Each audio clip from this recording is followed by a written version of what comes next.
नमस्कार मित्रांनो, दिव्यांग आधार महाराष्ट्र संघ या यूट्यूब चॅनलमध्ये आपल्या सर्वांचं हार्दिक स्वागत. मित्रांनो, 5 सप्टेंबर ते आज 29 सप्टेंबर 2024 गेल्या 25 दिवसामध्ये माझ्या माहितीनुसार तरी 3 घटना घडलेल्या आहेत. याहून अधिक असू शकतात, पण ज्या 3 माझ्यापर्यंत घटना आलेल्या आहेत त्या घटना मी तुम्हाला सांगणार आहे शॉर्टकटमध्ये.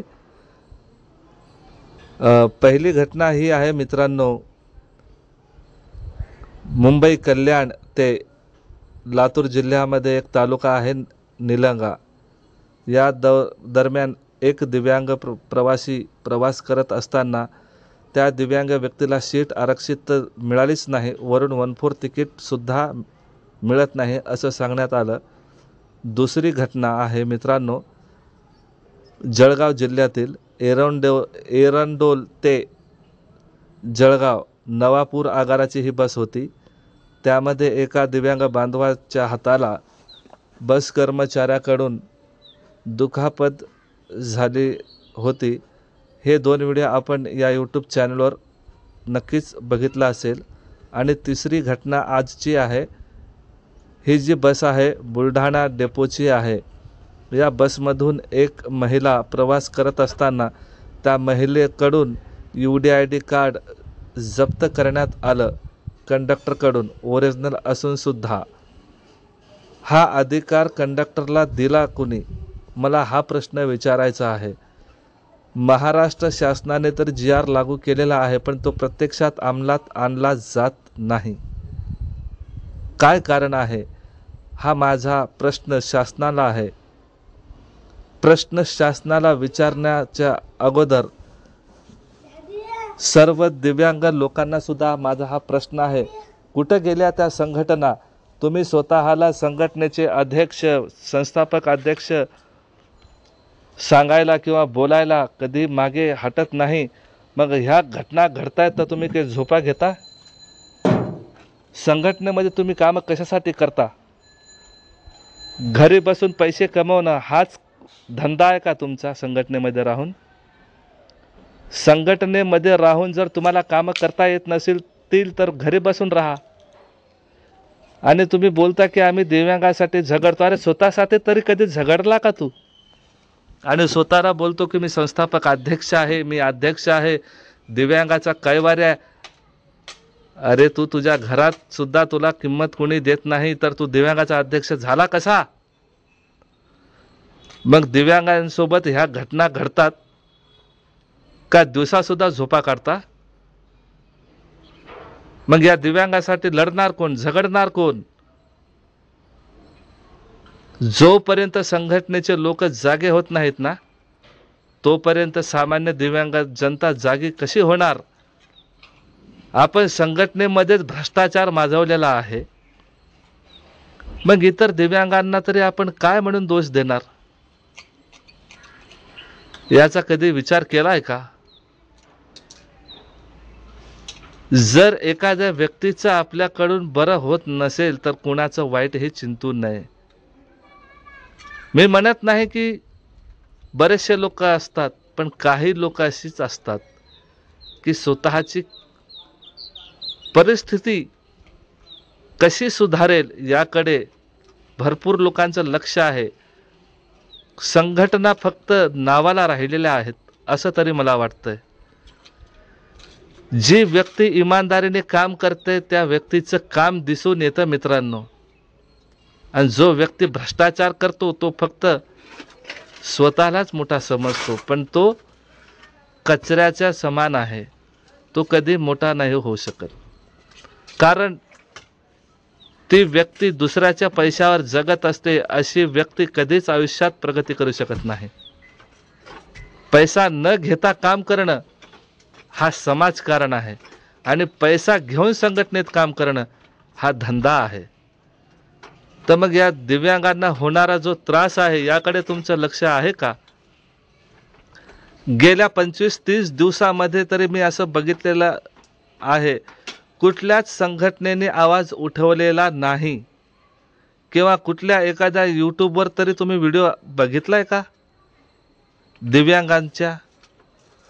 एक दिव्यांग आधार महाराष्ट्र संघ यूट्यूब चॅनल सोडून असं एकतरी यूट्यूब चॅनल दाखवा की ह्या 3 दिव्यांग बांधवांबरोबर ज्या काही घटना घडलेल्या आहेत त्या आमच्या यूट्यूब चॅनलवर आहेत म्हणून तुम्ही दाखवा.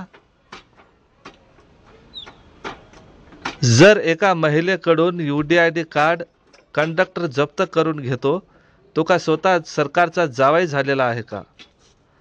अशा बस कर्मचाऱ्यांविरोधात कारवाई व्हायलाच हवी. 6,500 रुपये का वाढले तर साले माजून गेलेत. मित्रांनो, ज्या महिलेला आज त्रास झालेला आहे त्यांच्या पतीशी माझा जो झालेला संवाद आहे तो मी आता तुम्हाला पुढे ऐकवणार आहे. तो ऑडिओ पूर्ण ऐका आणि तुमचं यावर काय मत आहे हे नक्कीच मांडा. तुम्हाला बोलताच येत नाही तर कमेंट तुम्ही काय कराल? हा माझा मूर्खपणा आहे मी की तुम्हाला रोजच ओरडतो की कमेंट करा. आज लक्षात आलं की लोक शिकलेली आहेत पण शिकून सुद्धा अशिक्षित आहेत असं तरी मला वाटतंय. तर वळूया या पुढच्या भागाकडे. हॅलो. हॅलो. नमस्कार सर. नमस्कार नमस्कार. मी राजू पवार बोलतो नांदेडहून सर. हा सर बोला सर. धन्यवाद. तुमचा मेसेज बघितला दिव्यांग आधार संघ पुणे या ग्रुपमध्ये. हा हा तुमच्या पत्नीला 1/4 तिकीट नाही मिळालं म्हणून असा मेसेज तुम्ही टाकलाय. हा सर ते आता मोताळे म्हणजे आमच्या तालुक्यात बुलढाणा चालली होती. हा. मी कामावर होतो. तिने UDID कार्ड कंडक्टरला दिलं. अच्छा. मग कंडक्टरला दिल्यानंतर कंडक्टरनं डायरेक्ट खिशात टाकून घेतलं. तिचे आजचे पैसे घेऊन घेतले. हे डुप्लिकेट आहे म्हणे. मग जेव्हा तिनं म्हटलं सांगितलं मग डुप्लिकेट मी आहे त्यांना तेच म्हटलं की फोन दे. तर तिच्याकडून तो फोन दे घेणार मी घरी असल्यावर. म्हटलं अच्छा. फोन काऊन घेत नाही. मग ते हो. तिथं गेली डेपोले सांगितलं तर डेपो आले म्हणत की बस असं लोक डुप्लिकेट असतात. मग म्हटलं डुप्लिकेट असता पण तुम्ही कशाहून निवडता त्याले. बरोबर. म्हटलं लाखो डुप्लिकेट आहे ते आमच्याजवळ पण आहे.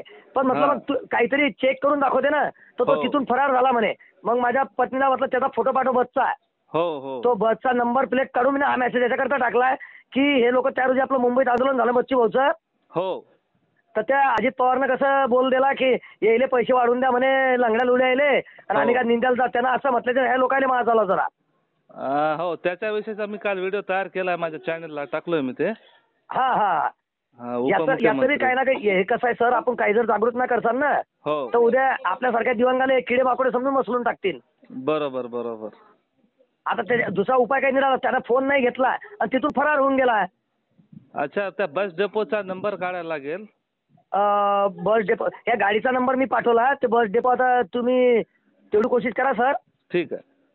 आणि दुसरी गोष्ट म्हणजे हा एकच नाही अशा कोणत्याच माणसाला आपल्या ओरिजिनल अपंगाला तपलीक दिली पाहिजे त्याच्यासाठी लढणं आहे आपल्याला. बरोबर बरोबर. आज माझी पत्नी आहे एक बहाणा झाला त्याच्यावर पण मी तिचं नाव घेऊन नाही लढत. मेसेज याच्याकरता टाकलाय की आता आपल्याला जागृत होण्याची नाही जमत. बरोबर आहे सर. आता आपण पण कोणी एसटीत बसलो ना तर पहिले कंडक्टर म्हणत आहे माझं तू मला 1/4 तिकीट कसं काय दिलं. मग तो म्हणे बघ तुमचं कार्ड पहिले चेक कर ओरिजिनल आहे की नाही माझं. हो ना. कारण आम्ही पण ओरिजिनल असायला पाहिजे आणि माझ्या जागी दुसरा जर डुप्लिकेट दिलं तर तुला कशाला समजेल.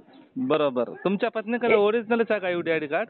हा सर आम्ही दोघं अपंग आहे सर. दोन्हीचे अच्छा. ओरिजिनल आहे. अच्छा. त्याला मी सर्टिफिकेट पाठवता की तो फरार झाला सर्टिफिकेट पाहून. कारण अच्छा. त्याला समजून गेलं की आता हे ठोकतील आपल्याला. तुमचं नाव काय सर? माझं नाव शिवदास कांडेलकर आहे सर. मी मोताळा तालुका उपाध्यक्ष आहे. अच्छा अच्छा. शिवदास का? हा आणि आपल्या प्रार्था पत्रकार म्हणून पण आहे मी. अच्छा. हं. Okay okay. मी दिव्यांग आधार महाराष्ट्र संघाचा अध्यक्ष आहे सर महाराष्ट्राचा. अच्छा अच्छा चांगली गोष्ट आहे सर. हा. राजू पवार माझे मेसेज येत असतात ग्रुपला बघा. हा हा हा मी बघितले videos मी वगैरे माझ्या टाकत ग्रुपला आहे असतो. तुम्ही. हो. हा, माझ्या ग्रुपला ऍड आहे तुम्ही आणि चांगलं वाटलं सर तुमच्याशी बोलून. असे जागृत अध्यक्ष असले तर अरे त्या रोजी आपण 8 घंटे पाण्यात भिजलो बच्ची भाऊसाठी. असेच लोक आवडतात आपल्याला. 25 तारखेला ना? हा हा हा हा हा. मी एसटी महामंडळाचे अध्यक्ष आहेत भरत गोगिल सर हा हा यांच्यासोबत बोलणं झालेलं आहे. अच्छा अच्छा. म्हणजे आणखी सविस्तर आता UDIDचं आलं तर याच्या संदर्भात पण मला उद्या बोलणार आहे मी. नाही नाही एकदम छान केलं सर तुम्ही कॉल करून. असेच माणसं जागृत पाहिजे आपले. हो. आणि मी नांदेडला आलो तर तुमची भेट घेतल्याशिवाय राहणार नाही. चालेल चालेल सर काय हरकत नाही. खूप छान वाटलं सर तुमच्याशी भेटून. ठीक आहे ठीक आहे. हा जो फोटो टाकला आहे हा फोटो व्हिडिओमध्ये टाकतो आज मी माझ्या. टाका टाका टाका सर. आणि तुम्हाला जो मसाला टाकणे तो टाका. असा टाका गेले तिखट लागलंच पाहिजे. नाही नाही ते सगळं मी जागरूक करण्याचंच काम करतो माझ्या नाही चॅनलला. नाही सर, मला आवडलं सर तुमचं काम. याने म्हणता माणूस. मला संघटनेत काम करायला खूप आवडतं आणि मी लोकांना जागच करण्याचं काम करतो, त्याच्यामुळं सगळं करावं लागतं सर हे. चांगली गोष्ट आहे सर, चांगली गोष्ट आहे. मला खूप आवडलं सर. आपलं चॅनल आहे बघा सर, दिव्यांग आधार महाराष्ट्र संघ नावाचं यूट्यूब चॅनल. बरं बरं. हा त्या चॅनलवर ते तुम्ही बोलले ना अजित दादा पवारचं. हा हा हा तो छोटासा एक व्हिडिओ क्लिप आलेला आहे ना. हा हा. हा माझ्या व्हिडिओमध्ये तो ते छोटेसे क्लिप पण ऍड केलेले आहे. अच्छा अच्छा. हा वाटलं तर मी तुम्हाला ती एकदा लिंक पाठवतो. पाठवा पाठवा पाठवा सर. हा चालतं सर. हा नाही यांचं जळमूड केल्याशिवाय नाही जमणार आता. हो बरोबर आहे सर. ते करावंच लागतं काही ना काही. हो सर, कोणत्याही लढाईत मिळून लढू सर आपण. हो हो हो सर नक्कीच. ठीक आहे सर. हा धन्यवाद धन्यवाद. धन्यवाद. तर मित्रांनो कसा वाटला आजचा हा व्हिडिओ नक्कीच खाली कमेंट बॉक्समध्ये कमेंट करून कळवा आणि व्हिडिओला लाईक करा. चॅनल सबस्क्राईब केलं नसेल तर जाता जाता या चॅनलला सबस्क्राईब करून बेल नोटिफिकेशनवर ऑलवर सेट करा, जेणेकरून अपलोड होणाऱ्या व्हिडिओचे प्रत्येक नोटिफिकेशन तुमच्यापर्यंत वेळोवेळी पोहोचत जाईल. तर मित्रांनो मी घेतो रजा. मी परत भेटतो एका नवीन व्हिडिओसह. तोपर्यंत मला द्या रजा. जय हिंद जय महाराष्ट्र.